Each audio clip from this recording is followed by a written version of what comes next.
Hello students and my friends. मैं राजीव कुमार आज आपको अपने यूट्यूब चैनल ऑटो मैथ्स के माध्यम से बेसिक्स इन मैथ्स में पार्ट 2 लेकर आया हूं। आज के इस वीडियो में मैं आपको एंगल्स के विषय में बताऊंगा, यानी आज का विषय रहेगा कोण। तो आइए शुरू करते हैं कि कोण क्या होता है और इसके प्रकार क्या हैं। ये बहुत इम्पॉर्टेंट है बच्चों के लिए और बेस के लिए, इसलिए इस पर आज हम विस्तृत चर्चा करेंगे। तो सबसे पहले कोण यानी एंगल्स दो किरणों के आपसी झुकाव को कोण कहते हैं। कोण की क्या डेफिनेशन दी गई है? दो किरणों के आपसी झुकाव को कोण कहते हैं। In English, the mutual bending of two rays is known as angle. यानी एंगल क्या होता है? जब दो किरणें एक दूसरे पर झुकी होती हैं तो उनके बीच में जो झुकाव बनता है उसी को हम एंगल या कोण कहते हैं। और कोण 7 प्रकार के होते हैं। Angles are of 7 types. कोण 7 प्रकार के होते हैं। Angles are of 7 types. Number 1 शून्य कोण। तो सबसे पहला है इसमें शून्य कोण या जीरो एंगल। इसके विषय में बात करते हैं। वह कोण जिसकी माप 0 डिग्री होती है शून्य कोण कहलाता है। The angle which measures 0 degree is known as zero angle. तो यहाँ पर शून्य कोण की बात हो रही है, यानी वह कोण जिसकी माप 0 डिग्री होती है। यानी दो किरणें यहाँ पर झुकी ही नहीं होती हैं, क्योंकि अगर झुकी होंगी तो कुछ ना कुछ झुकाव बनेगा, यानी एक दूसरे के ऊपर ही होती हैं, तब ये शून्य कोण बनता है। The angle which measures 0 degree is known as zero angle. यानी कि वह कोण जिसकी माप 0 डिग्री होती है शून्य कोण कहलाता है। आइए इसको चित्र के माध्यम से समझते हैं। देखिए यहाँ पर एक किरण हमारी है OA और दूसरी किरण है OB। तो ये OA के ऊपर ही OB है, यानी झुकी नहीं है, उसी के ऊपर है, बिल्कुल एक दूसरे को कवर कर रही हैं। तो ऐसी स्थिति में 0 डिग्री एंगल OA और OB के बीच में माना जाएगा। एक और एग्जाम्पल लेते हैं। इसमें देखिए दो किरणें हैं OA और OB, और ये भी एक दूसरे के बीच में कोई एंगल नहीं बना रही हैं, क्योंकि ये समांतर हैं, ये अलग अलग हैं। तो ऐसी स्थिति में भी इनके बीच में कोई कोण नहीं बन रहा है। तो ये दोनों चित्र जो हैं ये 0 डिग्री एंगल को दिखा रहे हैं। अब दूसरा प्रकार है कोण का न्यून कोण, या इसको इंग्लिश में एक्यूट एंगल कहते हैं। वह कोण जिसकी माप 0 डिग्री और 90 डिग्री के बीच में होती है न्यून कोण कहलाता है। यानी ऐसा कोण जो 0 से बड़ा हो और 90 से छोटा हो, यानी 0 और 90 के बीच में कोई भी डिग्री मान का हो, तो उसको हम न्यून कोण कहेंगे। In English, the angle which measures between 0 degree and 90 degree is known as acute angle. यानी एक्यूट एंगल वो होता है जो 0 डिग्री से बड़ा और 90 डिग्री से छोटा, यानी 0 और 90 डिग्री के बीच में होता है। तो यहाँ कुछ एग्जाम्पल्स हमने दिखाए हैं। वैसे तो 0 डिग्री और 90 डिग्री के बीच में बहुत सारे एंगल बन सकते हैं। यहाँ पर हम कुछ प्रमुख एंगल को दिखाए हैं। तो अब इसमें पहला हमने देखिए OA किरण ये है, OB किरण ये है। अब इनके बीच में अगर 30 डिग्री का एंगल बन रहा है तो ये न्यून कोण है। 45 डिग्री का बन रहा है तो भी ये न्यून कोण है। और अगर 60 डिग्री का बन रहा है तो भी न्यून कोण है। तो यहाँ पर ये 3 एग्जाम्पल लिए गए हैं और ये तीनों न्यून कोण यानी एक्यूट एंगल को दिखा रहे हैं। बहुत से एग्जाम्पल हो सकते हैं, लेकिन हमने यहाँ पर प्रमुख 3 एंगल्स को लिया है। अगला हमारा है समकोण या राइट एंगल। वह कोण जिसकी माप 90 डिग्री होती है समकोण कहलाता है। यानी ऐसा कोण जो पूरा 90 डिग्री का हो, न कम न ज़्यादा, वह समकोण होगा। The angle which measures 90 degree is called as right angle. यानी जो एंगल 90 डिग्री की माप रखता है वह समकोण कहलाता है, या इसको राइट एंगल कहते हैं। यहाँ पर देखिए राइट एंगल का ये चित्र बना हुआ है। इसमें एक किरण देखिए ओ ए है, बिल्कुल खड़ी किरण है, सीधे ऊर्ध्वाधर, और ये एक किरण ओ बी है, ये क्षैतिज है। तो ये क्षैतिज है, ये ऊर्ध्वाधर है, तो इनके बीच में 90 डिग्री का कोण बनता है। और एक बात ये ध्यान रखने वाली है कि यहाँ पर जैसे देखिए ये सर्कुलर घुमाया जाता है गोल, लेकिन ये यहाँ पर ऐसे बना दिया गया है। तो जहाँ पर ये इस तरह का निशान बना हो तो आप हमेशा समझ जाएं कि ये 90 डिग्री का कोण इनके बीच में बन रहा है, क्योंकि 90 डिग्री का ये स्पेशल निशान ही ऐसा होता है।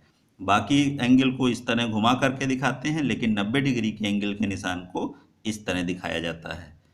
तो ये समकोण की हमारी डेफिनेशन थी। वह कोण जिसकी माप 90 डिग्री हो समकोण कहलाता है, अथवा the angle which measures 90 degree is called as right angle. यानी 90 डिग्री के कोण को समकोण या राइट एंगल कहते हैं।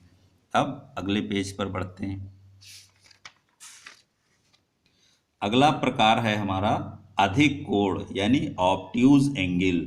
वह कोण जिसकी माप 90 डिग्री और 180 डिग्री के बीच में होती है अधिक कोण कहलाता है। The angle which measures between 90 degree and 180 degree is known as obtuse angle. तो यहाँ पर इसको समझ लेते हैं। यानी ऐसा कोण जिसकी माप 90 से तो अधिक हो लेकिन 180 से कम हो, यानी 90 डिग्री और 180 डिग्री के बीच में जो कोण पड़ जाते हैं वो सब अधिक कोण होते हैं। The angle which measures between 90 degree and 180 degree is known as obtuse angle. यानी वह कोण जिसकी माप 90 डिग्री और 180 डिग्री के बीच में होती है ऑब्ट्यूज एंगल कहलाता है। यहाँ कुछ एग्जाम्पल्स ऑब्ट्यूज एंगल यानी अधिक कोण के लिए गए हैं। तो यहाँ पर आप देखिए दो किरण हैं, एक किरण हमारी ओ बी है और एक किरण है ओ ए। इनके बीच में 90 डिग्री से अधिक यानी 110 डिग्री का कोण बन रहा है, तो ये अधिक कोण का एग्जाम्पल हुआ। इसी तरह यहाँ पर देखिए एक किरण हमारी है क्यू आर और एक किरण है हमारी क्यू पी। अब इनके बीच में 135 डिग्री का कोण बन रहा है, यानी ये भी 90 से अधिक है और 180 से कम है, यानी ये अधिक कोण हुआ। फिर इसी तरह यहाँ पर तीसरे एग्जाम्पल में ये एक किरण बी सी है और ये एक किरण बी ए है। इनके बीच में जो झुकाव है वो 150 डिग्री का है, तो ये भी 90 से ज़्यादा और 180 से कम है, यानी ये भी कैसा हुआ अधिक कोण हुआ। तो यहाँ पर कुछ प्रमुख एग्जाम्पल अधिक कोण के दिए गए हैं।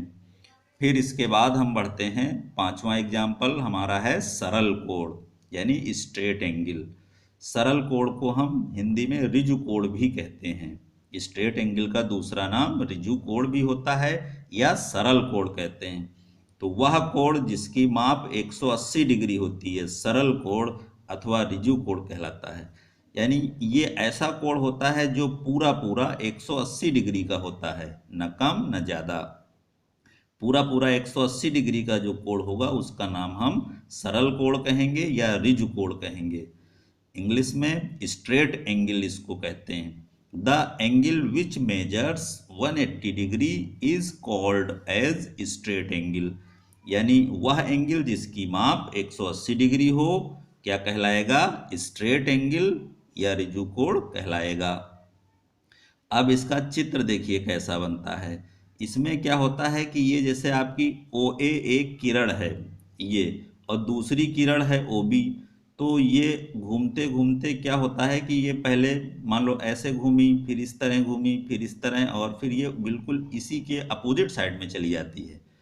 इधर आप देखेंगे तो ये इधर जा रही है, और इसके जस्ट अपोजिट जब इतना घूम जाए कि जस्ट अपोजिट बिल्कुल उल्टी दिशा में उसी के पीछे से शुरू होकर चलने लगे, तो आप समझिए कि यहाँ 180 डिग्री का कोण है।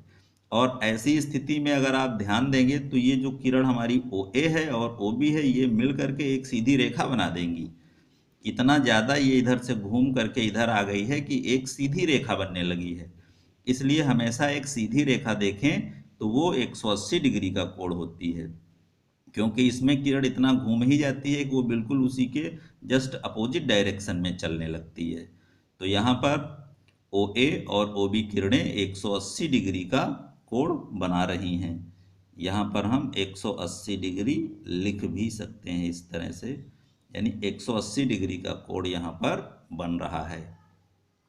तो ये सरल कोण या ऋजु कोण या स्ट्रेट एंगल हुआ। अब इसके बाद हम वृहद कोण या रिफ्लेक्स एंगल में पहुंचते हैं। तो वृहद कोण या रिफ्लेक्स एंगल क्या होता है? वह कोण जिसकी माप 180 डिग्री और 360 डिग्री के बीच में होती है, वृहद कोण कहलाता है। वृहद कोण किसको कहेंगे? जिसकी माप 180 से ज़्यादा हो लेकिन 360 डिग्री से कम हो। 180 और 360 डिग्री के बीच में अगर कोई कोण बन रहा है तो वो वृहद कोण कहलाता है। The angle which measures between 180 degree and 360 degree is known as reflex angle, यानी ऐसा कोण जिसकी माप 180 डिग्री और 360 डिग्री के बीच में है, उसका नाम क्या होगा? रिफ्लेक्स एंगल होगा। अब कुछ रिफ्लेक्स एंगल के एग्जाम्पल देख लेते हैं। यहाँ पर देखिए, एक किरण ओ ए है और एक किरण क्या है? एक रे हमारी ओ बी है, लेकिन ये इतना घूमते घूमते घूम गई कि 180 से ज़्यादा हो गई है। इसका जो झुकाव है वो 180 डिग्री से भी ज़्यादा हो गया है, इसलिए यहाँ पर ये कोण बृहद कोण का एग्जाम्पल है, क्योंकि ये 180 से ज़्यादा है लेकिन 360 से कम है, इसलिए ये बृहद कोण या रिफ्लेक्स एंगल हुआ। फिर अगला एग्जाम्पल इसका लेते हैं। इसमें देखिए दो रेज दिखाई गई हैं, एक QP है और एक QR है। अब यहाँ पर आप ध्यान दें तो ये पूरा ऐसे घूम करके इतना घूम गई है, यानी यहाँ पर जो इसका घुमाव है वो 180 और प्लस 90, क्योंकि ये बिल्कुल खड़ी है तो 180 और प्लस इधर का 90, यानी 270 डिग्री का ये आपका कोण बन गया। तो यहाँ पर हम ये देख रहे हैं कि ये कोण भी 180 से अधिक है और 360 से कम है, यानी 270 है। तो ये कोण भी कैसा हुआ? वृहद कोण हुआ। ये वृहद कोण का एग्जाम्पल है 270 डिग्री। और फिर यहाँ पर 270 से भी किरण और ज़्यादा घूम गई है, यानी OA एक किरण है, दूसरी किरण BC है, एक किरण ये BA और दूसरी है BC। तो ये इतना घूम गई है कि 300 डिग्री इसका झुकाव हो गया। तो यहाँ पर ये एग्जाम्पल भी वृहद कोण का है, क्योंकि 180 से ज़्यादा है, 360 से कम है, बीच में ही है कहीं पर 300, इसलिए ये एंगल जो आप देख रहे हैं ABC इधर वाला, ये 300 डिग्री का है, ये भी वृहद कोण का एग्जाम्पल है। और फिर आखिरी में 7वां प्रकार है संपूर्ण कोण या कंप्लीट एंगल। वह कोण जिसकी माप 360 डिग्री होती है, संपूर्ण कोण कहलाता है।